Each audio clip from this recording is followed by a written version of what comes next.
এই কোরআন কে নাজিল করলেন? কোরআনকে প্রশ্ন করেন, কি সুন্দর করে কোরআন আপনাকে জবাব দিচ্ছে, তানজিলাম মিম্মান খালাকাল আরদা ওয়াস সামাওয়াতিল উলা।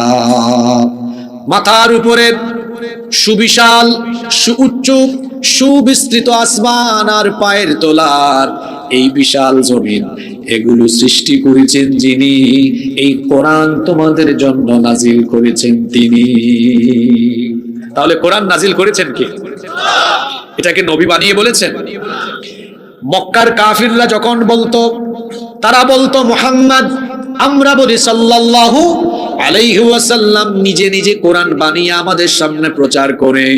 আল্লাহ কাফিরদের কথার জবাব দিয়ে কোরআনে কারীমের আয়াত নাজিল করলেন, ওয়া মা ইয়ানতিকু আনিল হাওয়া ইন হুয়া ইল্লা ওয়াহয়ুন ইউহা। আবার নবী তার মনোবৃত্তির অনুসরণ করে, প্রবৃত্তির অনুসরণ করে নিজে নিজে মন গড়া বানিয়ে কোনো কথা বলেন না। তিনি তাই বলেন যা ওহী হিসাবে তার কাছে আসে। আর আমার নবীর কাছে যিনি ওহী পাঠান তিনি কে? ঈমান আনা এই বিষয়ের উপরে যে কোরআন এটা মানুষের বাণী নয়। আল কুরআনু হুয়া কালামুল্লাহ আল মুনাজ্জালু আলা রাসূলিল্লাহ বিওয়াসিতাতি জিবরিল আল মাকতুবু ফিল মাসাহিফ ওয়াল মানকুলু আনহু নাকলান মুতাওয়াতিরান বিলা শুবহা। এটা বিশ্বাস করা এটি আল্লাহর বাণী, এটি নাজিল হয়েছে ওহীর ধারক, এটি নাজিল হয়েছে ওহীর ধারক এবং বাহক ফেরেশতা জিবরিল আমিনের মাধ্যমে মুহাম্মাদুর রাসূলুল্লাহ সাল্লাল্লাহু আলাইহি ওয়াসাল্লামের উপরে। এটি এমন কিতাব যা লাওহে মাহফুজে সংরক্ষিত। এটি এমন কিতাব যে কিতাবে কোনো সন্দেহের অবকাশ নাই। তাহলে কোরআন আমাদের প্রতি দাবি পেশ করেছে মোট কয়টা? 9টা। 1 নাম্বার দাবি ঈমান আনা, কোরআনের উপরে ঈমান আনা। একটু আগেই বলেছিলাম কোরআনের উপরে ঈমান আনা এই কথাটির অর্থ কয়টা? আমি কিন্তু একটু পর পর জিজ্ঞেস করব। আজকের আলোচনার পরে আমি কিছু প্রশ্ন করব, যে আমার প্রশ্নের সব উত্তর দিতে পারবে তাকে আমি এখানে ডেকে এনে আমার নিজের তরফ থেকে পুরস্কৃত করে যাব ইনশাআল্লাহ। তাহলে বুঝতেই পারছেন যে আলোচনা একাডেমিক ওয়েতে হবে। এটা একটা ক্লাস, এটা একটা ক্লাস। তাহলে সবাই প্রস্তুত আছেন তো? যে যত মনোযোগী হবে সে আজকে তত বেশি উত্তর দিতে পারবে ইনশাআল্লাহ। তাহলে কোরআনের উপরে ঈমান আনা এই কথার অর্থ হলো কয়টা? 1 নাম্বার এই কথা বিশ্বাস করা যে এটি কার বাণী, এটা মানুষের রচনা করা নয়। আর 2 নাম্বার অর্থ হলো এই বিশ্বাস করা এই কোরআন আমার নিজের ব্যক্তি জীবন, আমার পরিবার, আমার সমাজ, আমার রাষ্ট্র পরিচালনায় এটি হলো চূড়ান্ত একমাত্র মনোনীত আল্লাহর দেওয়া সংবিধান। অর্থাৎ আমার জীবনে যা কিছু আছে সবকিছু কিভাবে চলবে, সবকিছুর ফর্মুলা এই কোরআনে দিয়েছেন কে? আমাদের দেশের মুসলমানদের কোরআনের প্রতি ঈমান আনার যে 2টি অর্থের কথা বললাম, প্রথমটা সবারই আছে, 2 নাম্বারটা বেশিরভাগের। বলবেন হুজুর কেমনে নাই?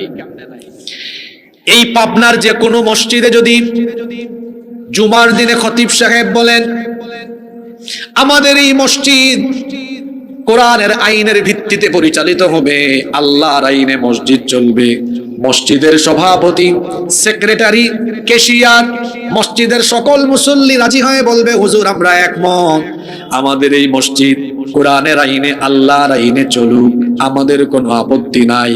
এবার যদি খতিব সাহেব খুশি হয়ে পরবর্তী পয়েন্টে বলেন যে আল্লাহর আইনে কোরআনের আইনে মসজিদ চলবে, সে আল্লাহর আইনে আমাদের সমাজ চলবে, কোর্ট কাচারি চলবে, আদালত চলবে, পার্লামেন্ট চলবে, বঙ্গভবন চলবে, সেক্রেটারিয়েট চলবে, এক কথা সে আল্লাহর আইনে কোরআনের আইনে সমাজ চলবে, দেশ চলবে। একটু আগে যারা একমত ছিল এবার তারাই দেখবেন বলবে হুজুর মসজিদের ভেতরে ধর্ম আর রাজনীতিকে আপনি একসাথে করবেন না। দাঁড়ান, এখন স্লোগানটা দিয়েন না, আপনারা একবারে লাইনে তুলে দিন। এখন স্লোগান দিলে টায়ার্ড হয়ে যাবেন। এরপরে আমি তো মাত্র শুরু করছি, পরে বহুত কথা আছে। আমার দিকে তাকান, কথাটা কি বুঝতে পেরেছেন কি বললাম? মানুষের উপরে কোরআনের দাবি কয়টা? এক নম্বরে ধরা খাইছে। প্রথম দাবি পূরণ করতে বলবেন হুজুর কে, তার পরিচয় দেন। তার পরিচয় কোরআন দিয়েছে। সে হলো এমন ব্যক্তি, সে কোরআনকে ধর্মীয় কিতাব বানিয়েছে। সে কোরআন দিয়ে নামাজ, রোজা, হজ, যাকাত ধর্মীয় অনুষ্ঠান করতে রাজি, কিন্তু কোরআন দিয়ে সমাজ আর রাষ্ট্র পরিচালনা করতে রাজি না। এই ধরনের মুসলমানের নাম আমি বললাম না, এই রকমের বহু মানুষ আমাদের সমাজের চারপাশে আছে। পাবনার মানুষের কাছে আমার প্রশ্ন হলো, নামাজ, রোজা, হজ, যাকাত, এরপরে অন্যান্য সকল ইবাদত বন্দেগী আল্লাহর নবী এবং সাহাবীরা কোরআনের ভিত্তিতে করেছেন, কিন্তু এবার প্রশ্ন হলো, আল্লাহর নবী সমাজ এবং রাষ্ট্র পরিচালনা করেছেন কিসের আইনের ভিত্তিতে? আরো জোরে বলতে হবে, কিসের আইনের ভিত্তিতে? রাসূলের উম্মত হয়ে এখন তার অবস্থা হলো এমন, সে নামাজ, রোজা, হজ, যাকাত ধর্মীয় সকল অনুষ্ঠানে কোরআন রাখে, সমাজ আর রাষ্ট্র পরিচালনায় কোরআন রাখে না। যেই ব্যক্তি সমাজ এবং রাষ্ট্র পরিচালনায় কোরআন রাখতে পারে না, ওই ব্যক্তির ইমান এখনো খাঁটি ইমান হয় নাই। তার ইমানের ভেতরে নিফাক আছে, ইমানের ভেতরে সন্দেহ আছে। তার অবস্থা হলো এমন, সে ব্যবসা প্রতিষ্ঠান উদ্বোধন করে, উদ্বোধনের আগে কোরআন থেকে তেলাওয়াত করে, কিন্তু কোরআনের দেওয়া নিয়ম মোতাবেক তার ব্যবসা পরিচালনা করে না। মানুষকে ওজনে কম দেয়, 2 নাম্বারি করে, মিথ্যা বলে প্রতারণা করে ব্যবসা বাণিজ্য সম্পন্ন করে। তার পরিস্থিতি হলো এমন, বিয়ের সময় হুজুর ডেকে এনে বলে, হুজুর বিয়েটা কোরআনের ভিত্তিতে করায়া দেন। এখন হুজুর বিবাহের খুতবা দেওয়ার সময় কোরআন থেকে কিছু আয়াত তেলাওয়াত করেন, কিন্তু এই বিয়ে আগের রাতে অনইসলামিক পদ্ধতিতে সেখানে গায়ে হলুদের মতো হারাম অনুষ্ঠান হয়েছে, নারী পুরুষের অবাধ মেলামেশা হয়েছে, যৌতুকের টাকা দিয়ে বিবাহ হচ্ছে, বিবাহে অনইসলামিক কাজ হচ্ছে। পার্লামেন্ট উদ্বোধনের আগে কোরআন থেকে তেলাওয়াত করে 10 মিনিট 20 মিনিট পরে কোরআন বিরোধী আইন পাশ করে, এই রকম করে সকল জায়গায় কোরআন তেলাওয়াত করে, সেই জায়গায় কোরআন বিরোধী আইন কাজ করা মানে হলো ইমানের নামে বেঈমানি আর মুনাফিকি কাজে শামিল হয়ে যাওয়া। আল্লাহ তাআলা এদের ব্যাপারে আয়াত নাজিল করেছেন কোরআনে কারীমের 2 নম্বর সূরা সূরাতুল বাকারা এর 85 নম্বর আয়াতে আল্লাহ এদের ব্যাপারে বলছেন, আফাতুমিনুনা বিবাদিল কিতাবি ওয়া তাকফুরুনা বিবাদ ফামা জাযাউ মান ইয়াফআলু যালিকা মিনকুম ইল্লা খিzyun ফিল হায়াতিদ الدنيا ويوم القيامة يردون إلى أشد العذاب وما الله بغافل عما تعملون। আল্লাহ তাআলা বলছেন, আফাতুমিনুনা বিবাদিল কিতাবি ওয়া তাকফুরুনা বিবাদ, তাহলে কি তোমাদের ইমানের হালত, ইমানের অবস্থায় তোমরা এই কোরআনের কিছু অংশ মানো আর কিছু অংশ অস্বীকার করো? অর্থাৎ তোমরা নামাজের বেলায় কোরআন মানো, রোজার বেলা কোরআন মানো, হজ যাকাতের বেলা কোরআন মানো, কিন্তু দেখা যায় তোমার সমাজ পরিচালনায়, রাষ্ট্র পরিচালনায় আল্লাহর দেওয়া আইন বাদ দিয়ে তুমি নিজেই আইন প্রণয়ন করেছো, নিজেই আইন বানাচ্ছ। তুমি মনে করো, তোমার বিশ্বাস হলো তোমার সমাজ এবং তোমার রাষ্ট্র পরিচালনায় আল্লাহর আইনের পরিবর্তে তোমার আইন উত্তম। এটা মনে করে তুমি আল্লাহর আইন বাদ দিয়ে তুমি তোমার নিজের আইন প্রচার প্রতিষ্ঠার কাজে লিপ্ত হয়েছো। আল্লাহ তাআলা বলছেন, এই যদি তোমার ইমানের ধরন হয় তাহলে শোনো, ফামা জাযাউ মান ইয়াফআলু যালিকা মিনকুম ইল্লা খিzyun ফিল হায়াতিদ দুনিয়া।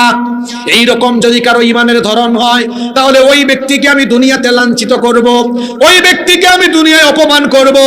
আল্লাহর কোরআনের আয়াত মিলায় দেখেন, যারাই তাদের রাজনীতি অর্থনীতিতে কোরআন মানে না, এরা রাজনীতি করলেও দেখবেন পদে পদে মানুষের জুতার বাড়ি খায় কিংবা জনগণের ভয়ে দেশ ছেড়ে পালিয়ে যায়।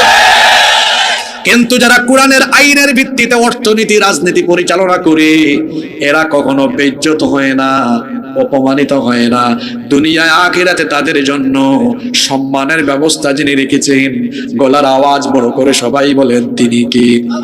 সে আল্লাহ বলছেন, তোমার ইমানের ধরন যদি এমন হয় তুমি ধর্মীয় ক্ষেত্রে কোরআন মানো আর জাগতিক সামাজিক রাজনৈতিক অর্থনৈতিক ক্ষেত্রে কোরআন মানো না, তোমাকে আমি আল্লাহ অপদস্থ করব, দুনিয়ায় তোমাকে বেইজ্জত করব, দুনিয়ায় তোমাকে আমি অসম্মান করব। তোমার শাস্তি এখানেই শেষ নয়, আল্লাহ বলছেন ওয়া ইয়াউমাল কিয়ামাতি ইউরাদ্দুনা ইলা আশাদ্দিল আযাব,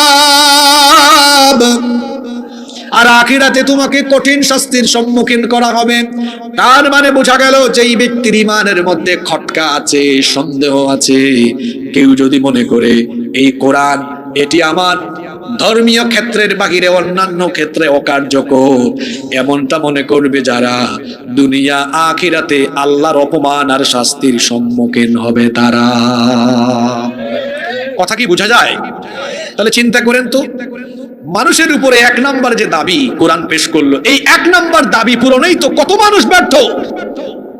সে মনে করে কোরআন আমার সমাজ চালাতে পারবে না, কোরআন আমার দেশ চালাতে পারবে না। এমন কোন সন্দেহ যদি কারো মধ্যে থাকে, সে আদৌ কশ্চিন কালেও ইমানদার হতে পারবে। আপনাদের কষ্ট হচ্ছে নাকি? তাহলে মানুষের উপরে কোরআনের মোট দাবি কয়টি? 9টি। এক নাম্বার কোরআনের উপরে কি আনা। 2 নাম্বার আপনার উপরে কোরআনের 2 নাম্বার হক, 2 নাম্বার দাবি হলো এই কোরআন বিশুদ্ধ করে তিলাওয়াত করা। কোরআন বিশুদ্ধ করে তিলাওয়াত করা নফল না ফরজ? জোরে বলেন, নফল না ফরজ? দুঃখ ভারাক্রান্ত হৃদয় নিয়ে আমাকে বলতে হচ্ছে, বলা হয় বাংলাদেশে 90% মানুষ মুসলমান, কিন্তু হিসেব করলে দেখা যাবে 90%-এর মধ্যে 85% মানুষ এখনো আল্লাহর কালাম বিশুদ্ধভাবে তিলাওয়াত করতে পারে না। এটাই হলো বাস্তব কথা। আপনাদের কথা কি আর বলবো। আমি বাংলাদেশে বিভিন্ন জায়গায় সফরের কারণে বিভিন্ন মসজিদে নামাজে ঢুকতে গিয়ে দেখেছি বহু মসজিদের ইমাম সাহেবের তেলাওয়াত পর্যন্ত সহি না। এই কোরআন আপনি যেমন তেমন করে পড়লে হবে না। কোরআন কিভাবে পড়বেন আল্লাহ শিখিয়ে দিয়েছেন। কোরআনে কারীমের 73 নম্বর সূরা সূরা মুজাম্মিলের 4 নম্বর আয়াতে আল্লাহ বলেছেন, ওয়ারাত্তিলিল কুরআনা তারতিলা। তারতিলের সাথে তাজবিদের নিয়ম কানুন প্রয়োগ করে তাহসিন অর্থাৎ সুন্দর করে বিশুদ্ধভাবে কোরআন তেলাওয়াত করো। এই হুকুমটা মোল্লার না আল্লাহর? জোরে বলেন তো, হুকুমটা কার? এখন আমাদের দেশে অনেকেই আছে কোরআন শুদ্ধ করে পড়তে পারে না। কোরআন বিশুদ্ধ করে তেলাওয়াত না জানার কারণে তার দুনিয়া আখিরাত সে নষ্ট করে দিচ্ছে, অথচ নিজেই সেটা সে উপলব্ধি করতে পারে। শোনেন, আমি নিজে স্কুলে পড়েছি, আমি স্কুলের ছাত্র। আমার 14 গোষ্ঠীতে কোনো আলেম নাই। আমি আমার বংশের একমাত্র ব্যক্তি যাকে আমার বাবা স্কুল থেকে ধরে এনে মাদ্রাসায় দিয়েছে। আমি স্কুলে পড়েছি, মাদ্রাসায় পড়েছি, ইউনিভার্সিটিতে পড়েছি। বিশ্ববিদ্যালয়ে যখন পড়তাম, আহা, আমি দেখতাম ল ডিপার্টমেন্টে, বিবিএ ডিপার্টমেন্টে, তারপরে সায়েন্স ফ্যাকাল্টির বিভিন্ন ডিপার্টমেন্ট, সিএসসি, ট্রিপলি, ফার্মাসি, বিভিন্ন ডিপার্টমেন্টের ছেলেরা এত সুন্দর করে প্রমিত বাংলায় কথা বলে, তার পাশাপাশি ব্রিটিশ প্রোনাউন্সিয়েশনে ইংরেজি বলে। কিন্তু জিজ্ঞেস করতাম, ভাই আপনি কি কোরআনে কারীম বিশুদ্ধ করে পড়তে পারেন? চুপচাপ থাকতো, কোনো জবাব দিত না, কোনো আনসার নাই। কোরআন বিশুদ্ধ করে পড়তে পারে না। প্রমিত বাংলায় কথা বলতে পারা, বিশুদ্ধ উচ্চারণে ইংরেজি বলতে পারা, এটা একজন আল্লাহর বান্দা হিসাবে এটা আপনার বড় কোয়ালিটি নয়। আল্লাহর বান্দা হিসাবে বড় কোয়ালিটি হলো আল্লাহর কালামকে বিশুদ্ধ উচ্চারণে বিশুদ্ধ নিয়মে তেলাওয়াত করতে জানা। তার মানে এই নয় যে আমি আপনাকে প্রমিত বাংলা আর বিশুদ্ধ উচ্চারণে ইংরেজি বলতে শিখতে অনুৎসাহিত করছি, বিষয়টা এমন নয়। আপনি প্রমিত বাংলা বা বিশুদ্ধ উচ্চারণে ইংরেজি শিখবেন, বলবেন, এতে আমার কোনো আপত্তি নেই। কিন্তু আপনি একজন মুসলিম হিসাবে, মুসলমানের সন্তান হিসাবে আপনার ফার্স্ট কোয়ালিটি হবে আল্লাহর কালামকে বিশুদ্ধ করে তেলাওয়াত করতে জানা। আজ আমার দেশের বেশিরভাগ মুসলমান কোরআনে কারীম বিশুদ্ধ করে পড়তে পারে না। এখানে অনেকে আছেন, হয়তো থাকতে পারেন, বিশুদ্ধ করে কোরআন পড়তে পারে না। আমার কথাগুলো হৃদয়ের কান দিয়ে আজকে শুনে উপলব্ধি করার চেষ্টা করুন। অনেকে আছে খুব চালাক, ওই হুজুর কে বলেছে আমি বিশুদ্ধ করে কোরআন পড়তে পারি না? ওই যে বাজারে কিছু বাংলা উচ্চারণের কোরআন আছে, আছে না? মানে কোরআনের আয়াত নিচে আবার বাংলা উচ্চারণ দেওয়া থাকে। আচ্ছা, এখানে আলেম যারা আছেন, মাদ্রাসার ছাত্র যারা আছেন, আপনারা জবাব দেন তো, বাংলা উচ্চারণে কোরআন পড়লে কোরআনের যে হরফগুলো আছে এগুলো কি সঠিকভাবে উচ্চারণ হবে? যেমন আপনাকে উদাহরণ দিই, এক ব্যক্তি ওই দিন কোরআন পড়ছে, আমি শুনছি, বলতেছে কালু হাজাল্লাজি রুজিকনা মিন কাবল।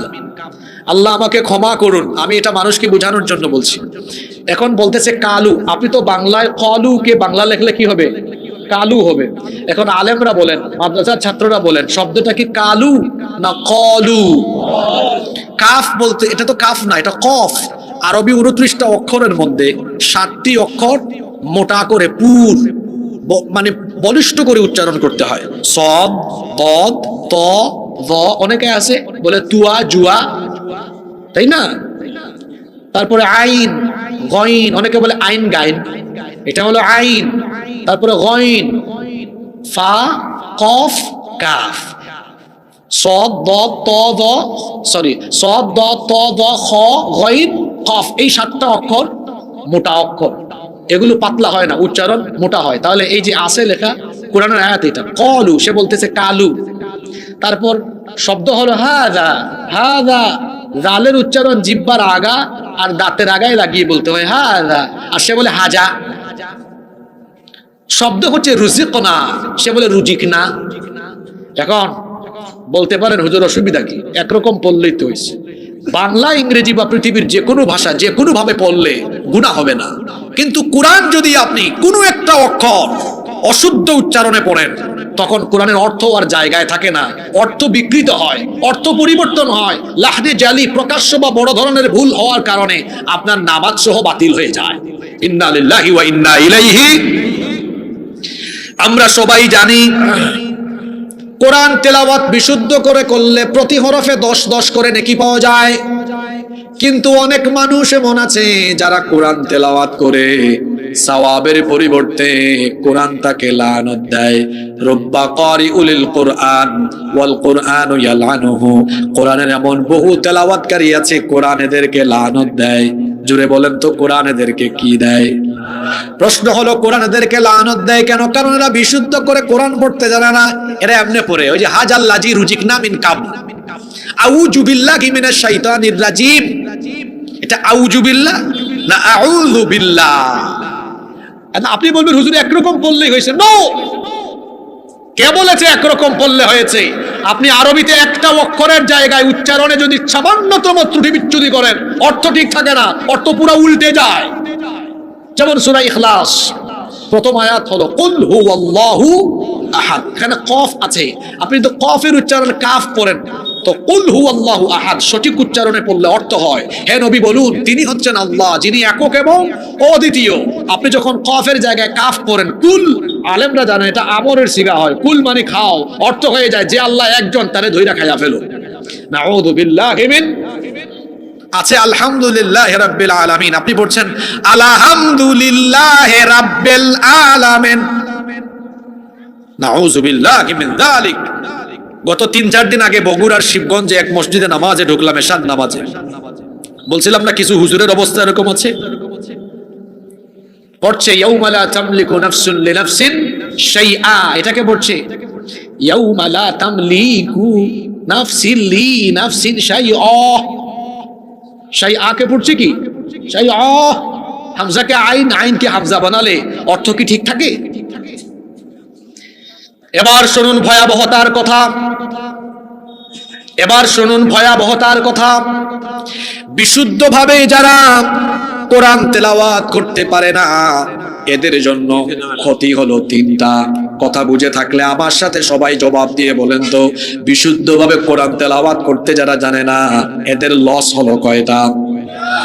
1 নাম্বার লস, ওই ব্যক্তির কোনো নামাজ আল্লাহর দরবারে কবুল হবে না, কারণ নামাজের মধ্যে বিশুদ্ধ তেলাওয়াত করা হচ্ছে ফরজ।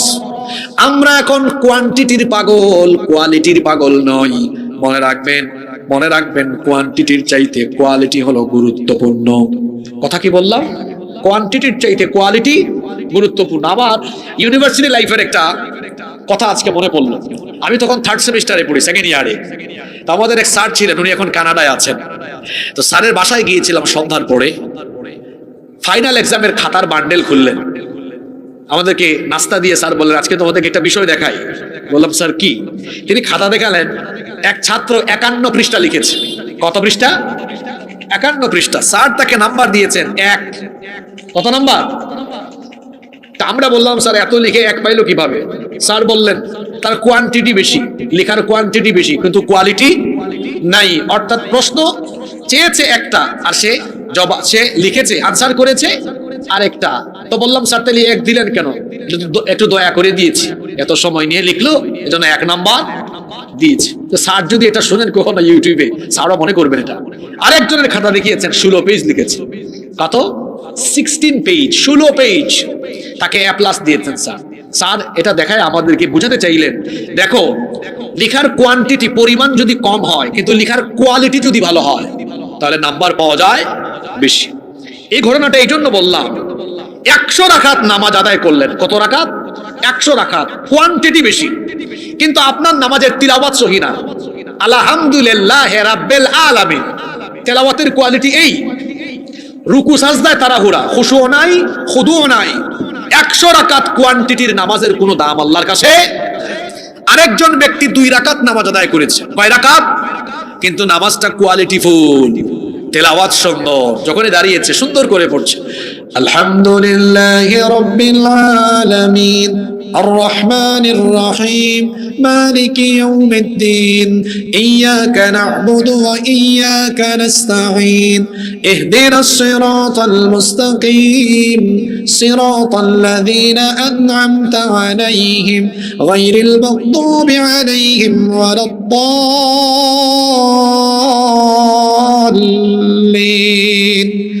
বিশুদ্ধ করে তেলাওয়াতের চেষ্টা করছে। যখন রুকুতে যায়, সুবহান রাব্বিয়াল আযীম, আস্তে আস্তে পড়ছে, সময় নিচ্ছে। তা'দীল আরকান যখন করে, ধীরে ধীরে করছে। সাজদা যখন করছে, ধীরে ধীরে করছে।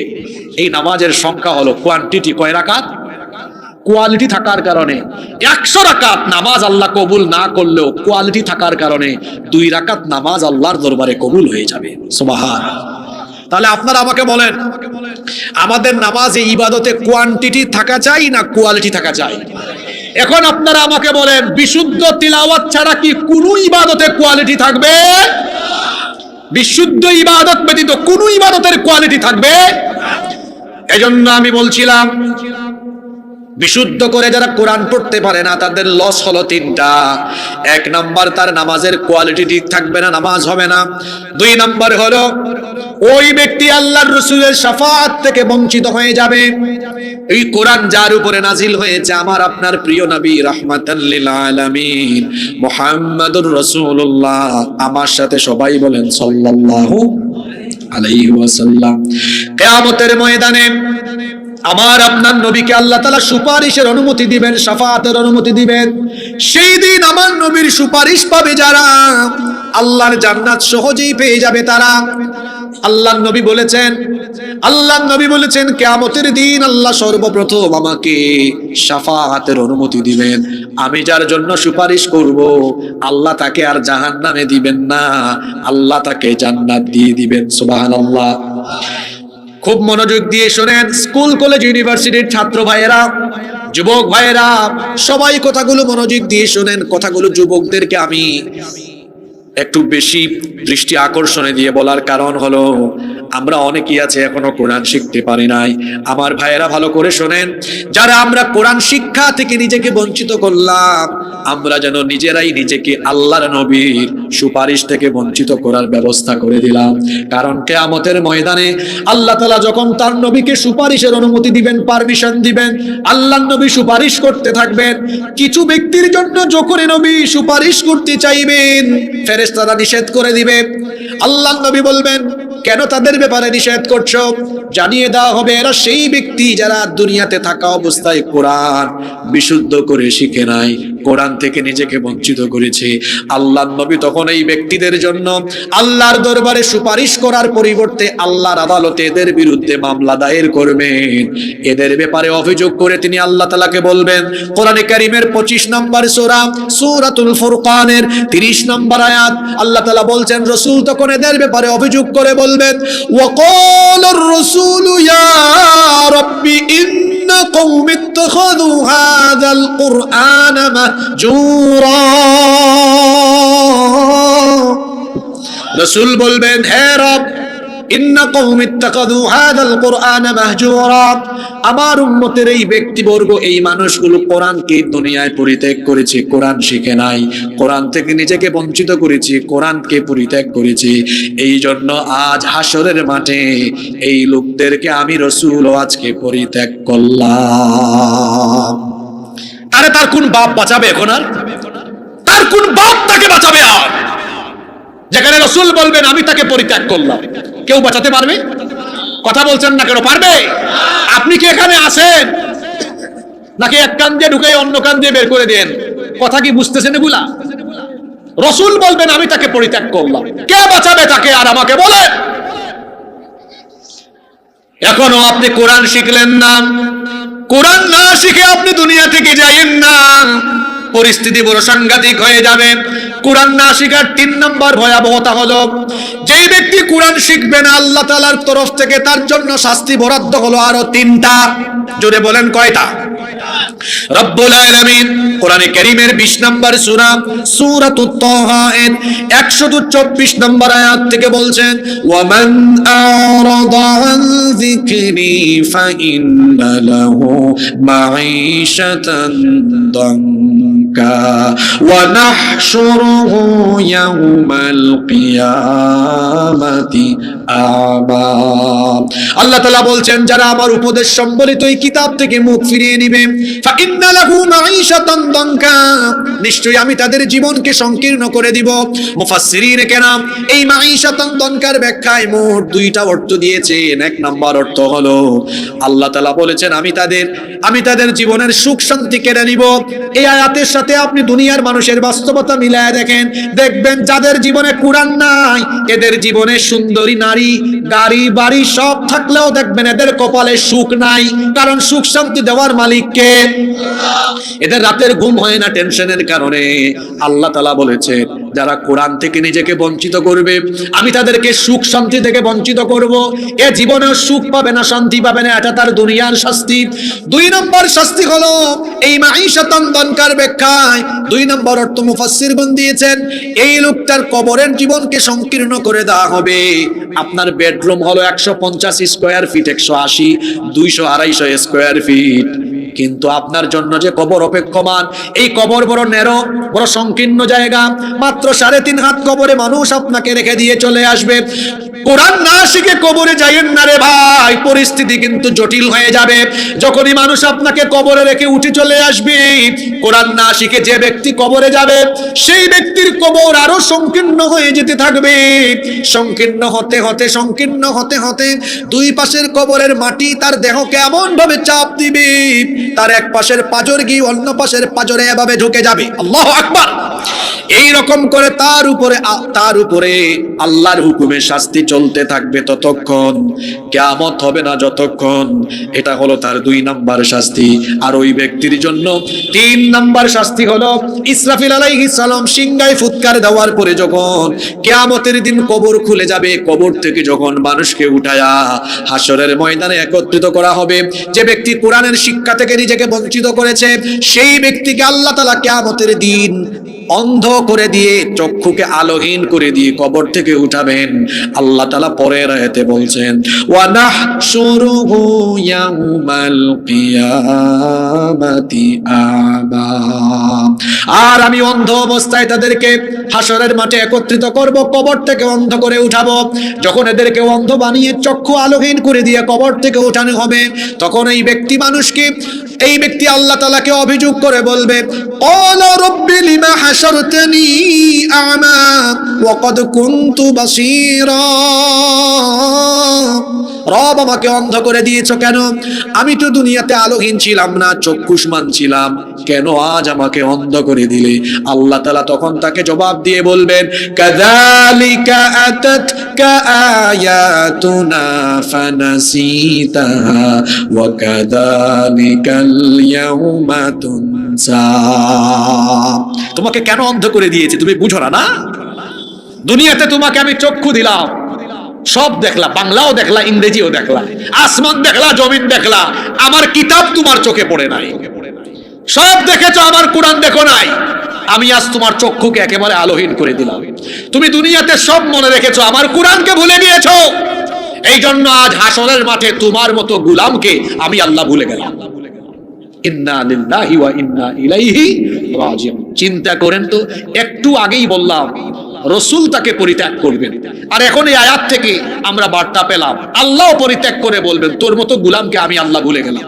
এখন বলেন এই ব্যক্তির কি নাজাতের আর কোনো উপায় থাকলো? জোরে বলেন, নাজাতের কোনো উপায় আছে? খবরদার, যারা কোরআন এখনো শিখেন নাই, আজকেই সিদ্ধান্ত নেন আমি কোরআন শিখবো, কোরআন না শিখে দুনিয়া থেকে যাব না। আপনার কি খারাপ লাগে না? এত সুন্দর প্রমিত বাংলায় কথা বলেন, বিশুদ্ধ উচ্চারণে আপনি ইংরেজি বলতে পারেন, কিন্তু আল্লাহর ভাষা, কোরআনের ভাষা আপনি সুন্দর করে বলতে পারেন না, কোরআনটা সুন্দর করে পড়তে পারেন না। অথচ আপনার মতো মানুষ চেষ্টা করলে মাত্র অল্প কয়েকদিনে কোরআন শেখা সম্ভব কি সম্ভব না? বছরে একদিন শুধু তাফসীরুল কোরআন মাহফিল করলে হবে না।